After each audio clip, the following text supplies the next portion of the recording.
ക്രിസ്തുവിൽ പ്രിയരെ, വചനയാത്രയിലേക്ക് സ്വാഗതം.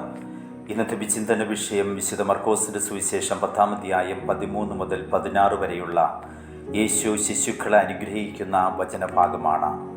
വിവാഹത്തെ പറ്റിയുള്ള പ്രബോധനത്തിനു ശേഷം കുഞ്ഞുങ്ങളെക്കുറിച്ചുള്ള വചനഭാഗം ഏറെ അർത്ഥവത്താണ്. ഈ വചനഭാഗം ദൈവരാജ്യത്തെക്കുറിച്ചും ദൈവരാജ്യത്തിൽ എങ്ങനെ പ്രവേശിക്കാമെന്നും വ്യക്തമാക്കുന്നു.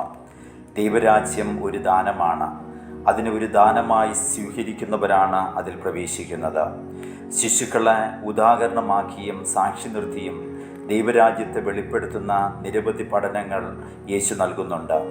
സ്വർഗരാജ്യത്തിലെ വലിയവൻ ആര് എന്ന ചോദ്യത്തിന് ഉത്തരം യേശു നൽകിയത് ഒരു ശിശുവിനെ ഉദാഹരണമാക്കിയാണ്. ഇന്നത്തെ വചനഭാഗത്തും ശിശുവിനെ ഉദാഹരണമാക്കിയാണ് ദൈവരാജ്യത്തെക്കുറിച്ച് പഠിപ്പിക്കുന്നത്. 12 വയസ്സ് വരെ പ്രായമുള്ള കുട്ടികളെ ഇവിടെ ശിശുക്കൾ എന്നാണ് വിവക്ഷിക്കുന്നത്.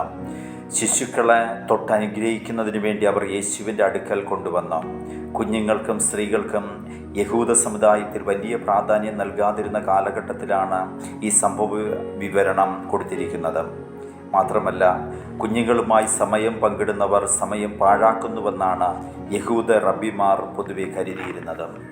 ശിശുക്കൾക്ക് വേണ്ടി സമയം ചെലവഴിക്കുന്നത് യേശുവിനെ പോലെ സമൂഹം അംഗീകരിക്കുന്ന ഒരു റബ്ബിക്ക് ചേർന്നതല്ല എന്ന് ശിഷ്യർ പൊതുവെ കരുതിയിട്ടുണ്ടാകാം. അതിനാലാകാം അവർ ശിശുക്കളെ തടയുന്നത്. എന്നാൽ യേശുവിൻ്റെ മനോഭാവം എല്ലാറ്റിനെയും ഉൾക്കൊള്ളുന്ന മനോഭാവമാണ്. യേശു ശിശുക്കളെ അനുഗ്രഹിച്ചുകൊണ്ട് പറയുന്നു, ദൈവരാജ്യം അവരെ പോലെയുള്ളവരുടേതാണ്. ശിശുക്കളുടെ മുഖമുദ്രയായി ഇവിടെ പറയുന്നത് സ്വീകരിക്കുവാനുള്ള അവരുടെ കഴിവാണ്. സ്വന്തമായി എന്തെങ്കിലും നേടിയെടുക്കുവാനുള്ള കായിക ശേഷിയോ നിയമപരമായ അവകാശങ്ങളോ യേശുവിൻ്റെ കാലത്ത് ശിശുക്കൾക്കില്ലായിരുന്നു. അവർക്കുള്ളതെല്ലാം മറ്റുള്ളവരിൽ നിന്ന് അവർ ദാനമായി സ്വീകരിച്ചതാണ്. സ്വീകരിക്കുവാനുള്ള കഴിവും നിഷ്കളങ്കതയുമാണ് ശിശുക്കളുടെ പ്രത്യേകത.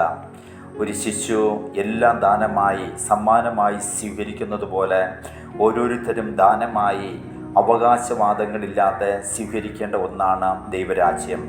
യേശു ശിശുക്കളെ തൊട്ടനുഗ്രഹിക്കുക വഴി അവരെ പ്രിയപ്പെട്ടവരും പ്രധാനപ്പെട്ടവരുമായി കാണുന്നു.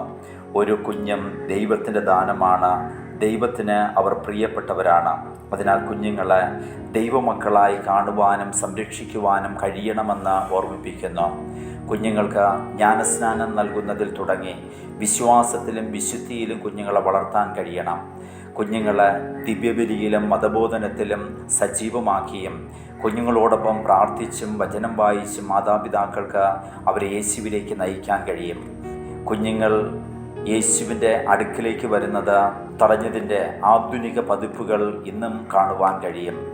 ഒന്നാമതായി, ഞങ്ങളുടെ കണക്ക് തെറ്റിച്ചാണ് ഈ കുഞ്ഞ് ജനിച്ചത് എന്ന് ചിന്തിക്കുന്നവർ. രണ്ടാമതായി, ഒരു കുഞ്ഞ് മതി അല്ലെങ്കിൽ 2 കുഞ്ഞ് മതി എന്ന് ചിന്തിക്കുന്നവർ. മൂന്നാമതായി, എൻ്റെ കുഞ്ഞിൻ്റെ ഭാവി ഞാൻ തീരുമാനിക്കുമെന്ന് ചിന്തിക്കുന്നവർ. നാലാമതായി, നിനക്ക് വേണ്ടിയാ ഈ സമ്പാദിച്ചതെല്ലാം എന്ന് ചിന്തിക്കുന്നവർ. അഞ്ചാമതായി, കുഞ്ഞുങ്ങളെ വേണ്ട എന്ന് ചിന്തിക്കുന്നവർ. വിവാഹം കഴിഞ്ഞ് 2 വർഷം കഴിഞ്ഞ് കുഞ്ഞുങ്ങളെ മതി എന്ന് ചിന്തിക്കുന്നവർ. മറ്റത്യാധുനിക സംവിധാനങ്ങൾ ഉപയോഗിച്ച് ശിശുക്കളുടെ ജനനം തടയുന്നവർ എല്ലാം ഈ സമൂഹത്തിൽ ഇന്ന് കാണുവാൻ സാധിക്കും. ശിശുക്കളെ തടയുന്നതിൻ്റെ ആധുനിക പതിപ്പുകളായി ഇവരെ കാണുവാൻ കഴിയും.